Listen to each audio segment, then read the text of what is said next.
Tennessee, 1817. Along the Red River, where fog clings to the hills and the woods whisper after dark, stood a small log house. Inside lived the Bell family, quiet farmers, good neighbors, God-fearing folk. But one autumn night came a knock, then another, and another. No one knew it yet, but that sound was the beginning of one of America's most terrifying hauntings. John Bell was a hard-working man who had moved his wife Lucy and their children to Red River from North Carolina. Their farm was peaceful, cornfields stretching to the edge of the woods. But trouble began with a neighbor named Kate Batts, a strange woman with a fiery temper. After a land dispute, she cursed John Bell publicly, shouting before witnesses, "I'll haunt you, John Bell, until your dying breath." One quiet night, John heard a knock on the side of his house. He stepped outside, gun in hand, nothing. As he turned back inside, knock, knock. The sound came again, now from the opposite wall. His wife Lucy said softly, "It's only the wind." But the wind doesn't knock in rhythm. In the nights that followed, the noises grew louder. Scratching sounds, whispers in the dark. One night, Lucy's blanket was ripped from her bed and thrown across the room. Their youngest daughter, Betsy, screamed, "Mama, something pulled my hair." Weeks passed. The family began to hear faint murmurs, too soft to understand. Then, one night, a clear woman's voice spoke. "I am Kate. You cannot drive me away." The voice claimed to be the spirit of Kate Batts, returned to punish John Bell for his wrongs. It knew everything that happened inside the home. Private moments, prayers, and secrets no one else could know. When John read the Bible, the voice mocked him, repeating verses in twisted tones. When Lucy prayed, the voice sang hymns in mockery, slow and haunting. Amazing grace, how sweet the sound. Neighbors at first thought the Bells were losing their minds. But when they came to the house, they heard it too. A disembodied voice, intelligent, mocking, that answered their questions aloud. Soon, the haunting turned violent. Young Betsy's hair was pulled from behind, leaving red marks across her cheeks. The voice laughed, "You can't hide from me, John Bell."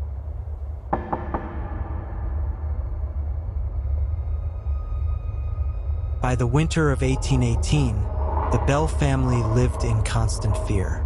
The voice that called itself Kate no longer hid in the shadows.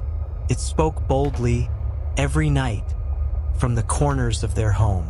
Sometimes it laughed, sometimes it cursed, and sometimes it whispered the date of John Bell's death.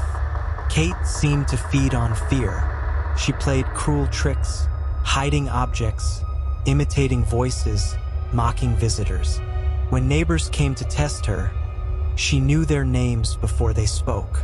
One man asked, "Spirit, who am I?" And the voice replied, "You are the fool who doubts what he cannot see."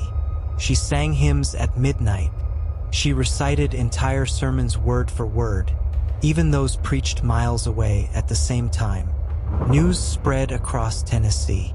People traveled for miles to witness the Bell Witch, the invisible voice that could see and know all things.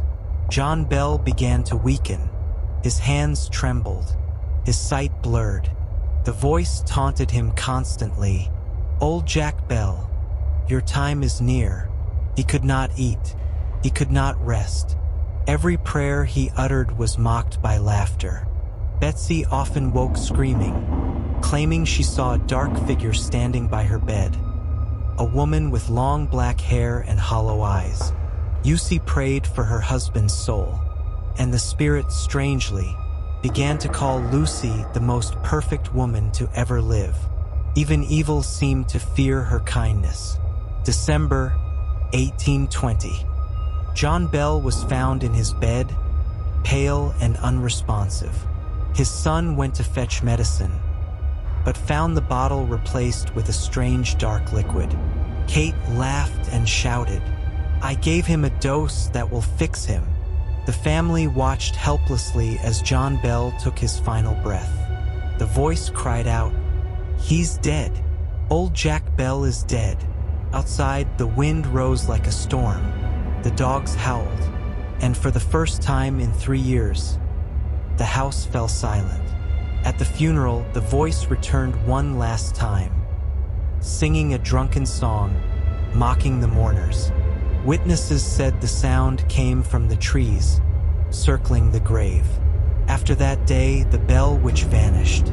Months later, the spirit appeared once more to Lucy, saying she would return in 7 years. True to her word, in 1828 she came back, speaking softly, no longer violent. Then she disappeared forever, or so people believed. For generations, locals have claimed to hear whispers near the old Bell farm. Faint laughter, gentle knocks, and the words, "I am still here."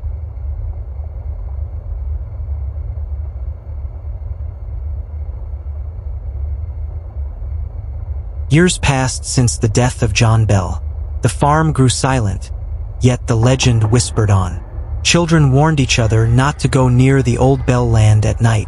They said Kate's spirit still wandered near the riverbank. And beneath that land lay something darker, a cave carved into the limestone hills of Tennessee. The cave was discovered behind the Bell farm, a deep, twisting hollow where air moved as if the earth itself breathed. Locals began calling it the Bell Witch Cave. Stories said that Kate retreated there after the bell haunting ended. In the late 19th century, groups of teenagers dared to explore the cave and returned pale and shaking. One claimed an invisible hand grabbed his shoulder. Another said he heard laughter from the dark. A preacher once entered with a lantern and a Bible. He swore that a cold wind blew out his light, and a whisper said, "Preacher, you should not have come here." Today, the cave remains open to visitors. Guides speak in hushed tones, warning people not to mock Kate. Cameras often fail inside. Voices echo where no one stands. And some say when you leave, something follows you to the exit. Through time, the Bell Witch became a symbol of fear, guilt, and the power of belief. In 1930, strange events returned to Adams, Tennessee. Lights flickered in the fields, and an unseen voice laughed in the wind. Locals whisperat. Kate is back. Even soldiers in World War II wrote home, saying they heard the story of the Bell Witch from older Tennesseans by campfires. In 200 years, no one has proven what the Bell Witch really was. Some say a vengeful spirit. Others believe mass hysteria or a trick of the mind. But whatever it was, it changed a quiet farming town forever. Today, the story of the Bell Witch lives on in books, films, and local legend. Each September, visitors gather in Adams, Tennessee, for the Bell Witch Festival. They tell stories by candlelight, walk the old trails, and visit the cave, still marked with warnings carved into the rock. Speak softly, she still hears. The Bell Witch has become part of American folklore, a haunting that reminds us how thin the veil is between belief and fear. Perhaps she was real.